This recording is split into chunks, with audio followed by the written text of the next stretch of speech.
Today I'll talk about data file handling in C programming language. So before saying anything about data file handling in C, I would like to show you one simple program. Let's see here what is happening. Actually, in this program, uh, in the main method, we have three different variables, A, B and C. A and B, they are integers, and C is floating nature.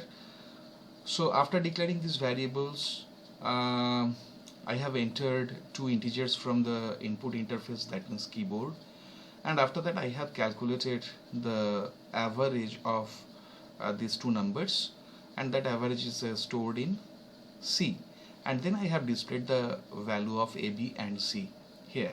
So this is a very simple program. I don't think that you have any kind of confusion in this program.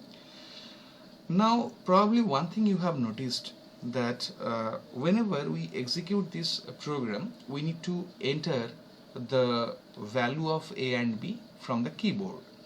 Say if I execute this program, it is asking for the first number, that is the value of A. Say I have given 7, and then it is asking for the second number, that is the value of B. Say I have given 9, and it is showing me the average of 7 and 9 is 8.00. Fine.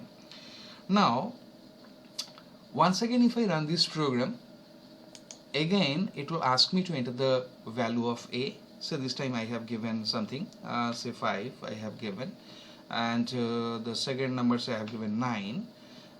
So it is showing me the average of 5 and 9, that is 7.00. So every time we execute this program, computer asks us to enter the value of A and B, because these values are stored when we are entering these values. They are stored in computer's RAM, and RAM is what? RAM is temporary in nature. So whatever we store in RAM, after the program execution, we don't get back all those things. Okay, so again if we run the program, again we need to enter the value of these variables. That's the problem. So here we are working with two variables. We may work with a huge number of variables. In that case, it will be a bit difficult for us to enter the same set of values again and again for repetitive execution of a program. So that's the problem with this kind of things. So here actually we are not storing the data we are entering from the keyboard in computer's permanent memory or secondary memory. Rather, whatever the values we are entering from the keyboard during program execution, all those values are being stored in RAM, and as RAM is temporary in nature, therefore those values are also temporary in nature. So after the program execution, we don't get back those values. That's the problem here. So we can say that in C programming language, data is taken as input, and after performing the operation, the output is sent to the output device, that is monitor in this case. Already you have noticed that when we enter the numbers from the keyboard, after execution of the program, we get the result in the monitor. So after program execution, the output is sent to the output device. Okay, the programs till now we have executed, the data was entered using keyboard and the output was sent to the monitor. Already you have noticed that one. During program execution, data is stored in computer's temporary memory RAM. Already I have mentioned that one.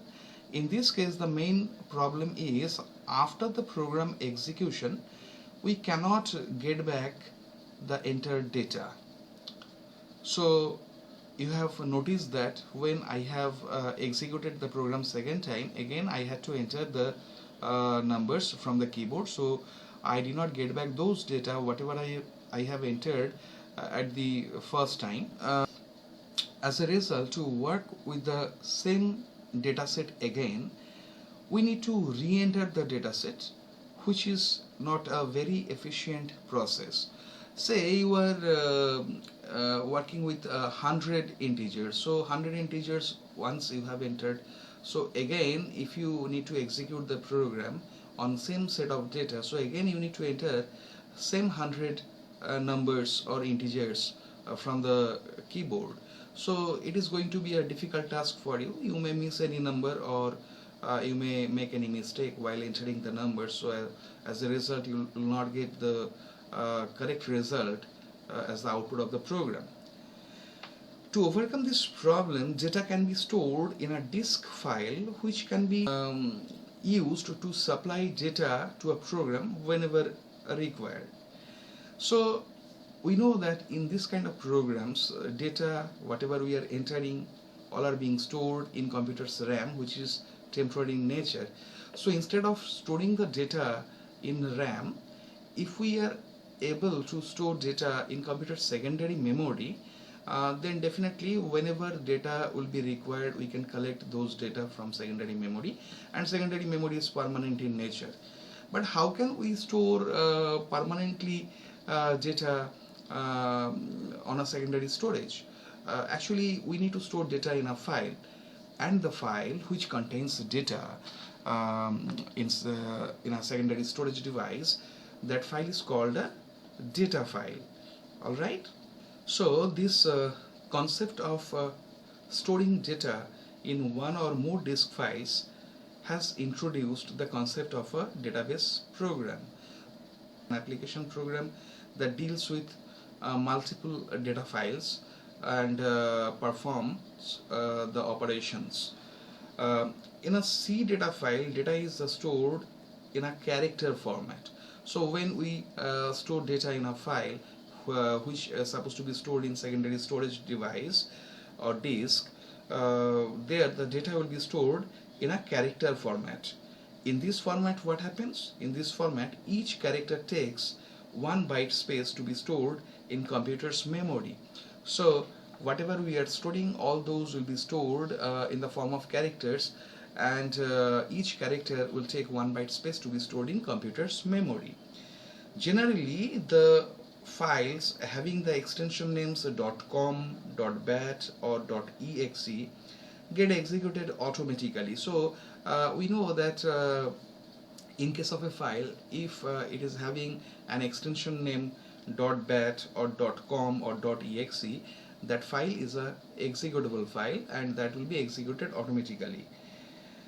The other files are the helping files. So those executable files, .com, .bat, .exe, those files, they are executable files, and the other files, they are called helping files.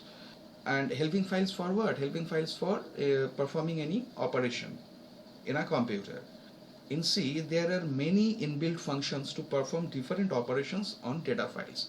So I told you that we can store data in a file, and that file further can be stored in computer secondary storage device or disk, from where according to our need we can extract data, and that data can be used in a program. So to perform different types of operations on a data file, C programming language has a very strong set of inbuilt functions. So this was a small introduction to data files in C. In my next tutorial, further we'll study about this data file handling in C programming.